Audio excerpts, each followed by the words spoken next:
Well, it's Miss World Philippines 2026 edition and syempre season naman syempre ng Miss World para sa susunod na Miss World competition. And alam naman natin na nagtagumpay naman si Krishna Gravide sa kanyang competition sa Miss World 2025 na naging Miss World Asia nga siya. And definitely syempre Pilipinas hindi magpapatalo yan. So ngayon pa lang ay naghahanda na ang Miss World Philippines organization kung sino yung talagang isasabak nila sa susunod na edition ng Miss World Beauty Pageant. And kitang-kita naman natin sa kakatapos nga lang na press presentation ng Miss World Philippines, makikita natin kung sino yung mga totoo at mga tunay na may laban para sa corona ng Miss World Philippines. Well, aside from Miss World Philippines, ang sabi ni Mr. Arnold Bigafria ay meron tatlo pang ibang title. Nandiyan yung Miss Global Philippines, Universal Woman, at Miss Tourism Philippines if I'm not mistaken. So nakita natin lahat ng 24 official delegates ng Miss World Philippines at kitang-kita natin kung sino nga yung talagang may ilalaban or may laban para sa corona sa darating na coronation ng Miss World Philippines. Yun nga lang, medyo nakaka-disappoint. Merong iba na talagang ganun pa rin, pageant-ish pa rin sumagot. I believe, marami silang mga ganun na I believe, mga ganyan. I'm not really bashing the candidates. They're all beautiful, intelligent. Hindi naman lahat ay isa yung trainer ng Q&A. Nandyan siguro, syempre, yung iba pa rin, ganun pa rin kung mag-train, kung paano sumagot, etc. Hello guys, this is Roderick Cruzobala. Let's talk about beauty pageant. Hello guys, welcome back to my channel. This is Roderick Cruzobala, and today's video, allow me to present to you or to share with you my thoughts, my insights sa kakatapos nga lang na press presentation ng Miss World Philippines. Kita natin kung sino yung mga umariba at talagang tunay na may laban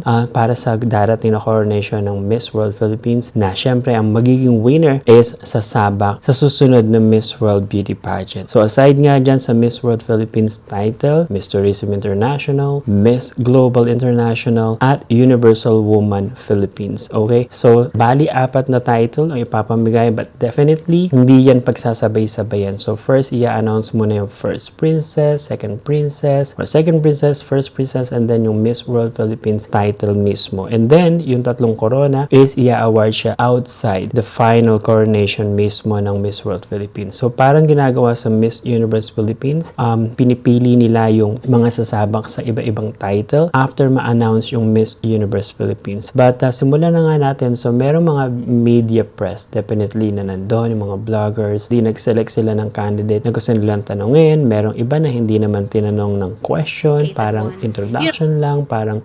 pinagbigay lang siya ng parang sample kung paano mag-voice over and etc.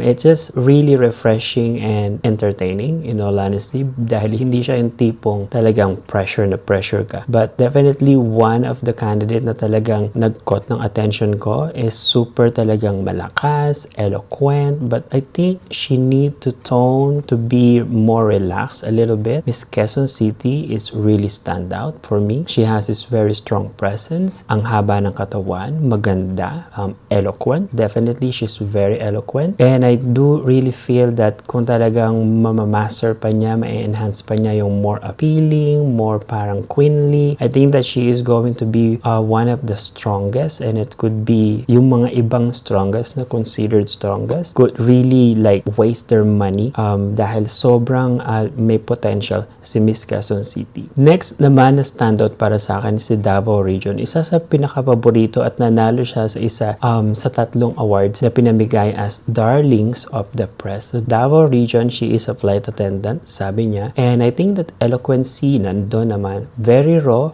very genuine. First national pageant niya, according to her. And I think that she is a little bit more pageant-ish sumagot, but definitely there is a potential if ever she is really going to push through or pursue her career into pageantry. The next is syempre isa sa talagang lumaki sa Amerika, kung eloquency, definitely English proficiency, definitely Ifugao is there. Okay, so Ifugao is Valerie West.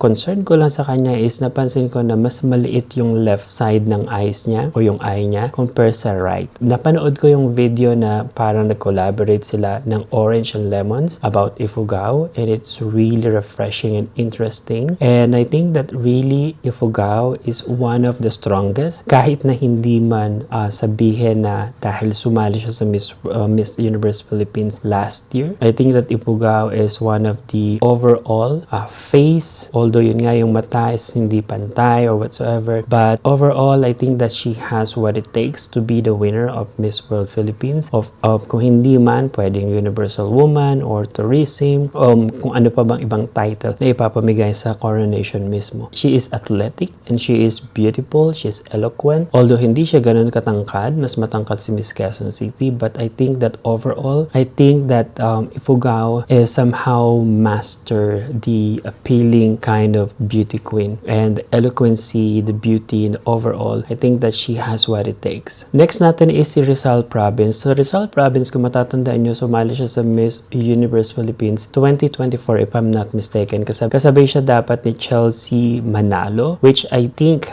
during that time, tatlo dapat sila na parang Black Filipina candidate ng Miss Universe Philippines 2024. If I'm not mistaken, it's Miss Jamaica or parang Filipino community Jamaica or Florida whatsoever na sumali sa Miss Grand International kasabay ni Emma Tiglao and siya at saka si Chelsea Manalo. She is really confident. Sumagot siya, really confident. May beauty, definitely mixed, diverse beauty.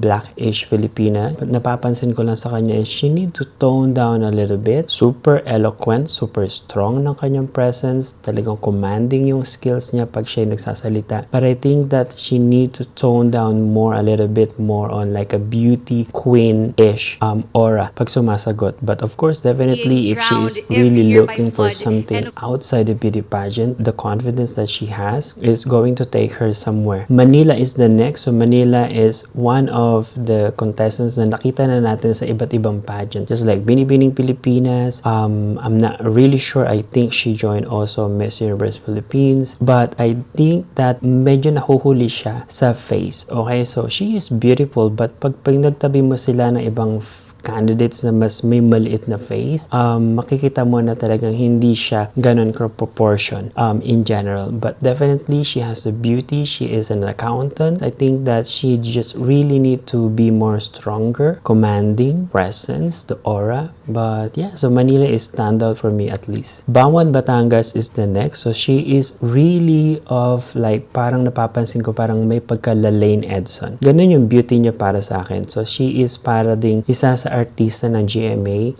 Nakalimutan ko lang yung pangalan, but she is more of like mestiza, beautiful. Although she is very eloquent as well. She speak really, really well. But I just really don't like the idea of telling the audience na pinaka-point na hindi ko nagustuhan, which is parang super confident na sagot is yung parang sabi daw kasi ng lola niya is her lola believes in her na magiging siyang Miss World Philippines. And then sabi niya is she is more than Miss World Philippines. So confidence definitely is there, beauty is there, but I think that she need to be more of like in layman's kind of appeal, the presence, the question, the answer na isasagot niya is parang understandable, relatable for everyone. Of course, the confidence should be there, but I think that is some kind of overconfident sabihin she is more than Miss World Philippines because she is competing for Miss World. So why she is going to say na she is more than Miss World Philippines? Miss World Philippines. But yeah, so the next one is Filipino community of UK. Although she is really beautiful, para siyang yung face niya pwedeng sumunod kay Reina Hispano-Americana winner, the Diamante. But I think that body-wise, physically, she need to tone down more. She need to lose a little bit of weight. I'm not saying she is mataba whatsoever, but proportion-wise, sa video,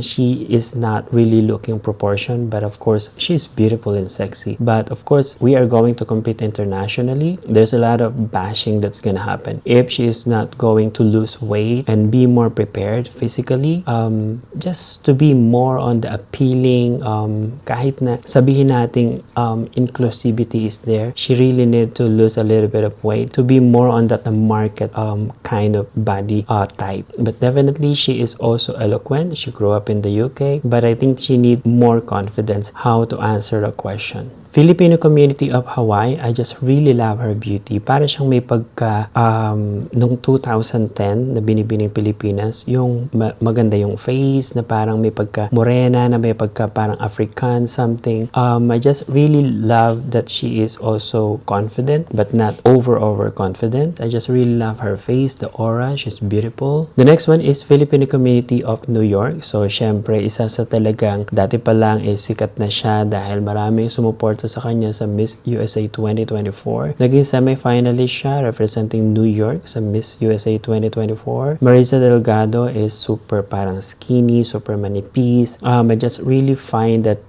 maganda yung makeup niya today sa video na to, sa press presentation. I just really find that mas mabuhay pa yung kanyang mata. I just really love her face, her eyes is very exotic, Filipina, Asian, Oriental. But I think that kailangan pa, maganda yung hair, but I think that kailangan pang i-master yung makeup. More like striking makeup because facially, in all honesty, she is not or nothing compared to the other candidates na mas maganda facially. Okay? But overall, I think that the confidence, the experience, she joined several state pageants bago siya sumali or bago niya nakuha yung Miss New York USA. So, she has experience, the hunger for the crown, for the title. And I think that eloquency overall, she is beautiful. Iba-iba tayo ng type ng beauty, ng body, but I think that New York is also somehow one of the considered strongest. Pampanga is the next, so abuse survivor siya. She has this beautiful mannequin face na talagang, I don't know, but meron siyang kahawig na trans, but in a good way. Okay, so she is beautiful, super small ng face, and I think that eloquency as well is there. Yun lang yung napansin ko sa Miss World Philippines. Maraming magagaling sumagot, but medyo parang nagiging pageant-ish. Miss Pampanga, she has this parang porcelain, beautiful, maputi, malinis, mabangon tingnan. I hope that sana mapanatili niya or ma-maintain niya yung ganong look na malinis, maganda, mukhang mayaman, mukhang class, di ba? So I think that Pampanga is one of the strongest para sa akin during the press presentation. Last but not the least para sa aking press presentation standout is Miss Iligan. I think that she has this beautiful, exotic, Filipina beauty. Okay, so pwede siya na parang siguro Reina Hispano-Americana or global or pwedeng tourism or universal woman. She has this beautiful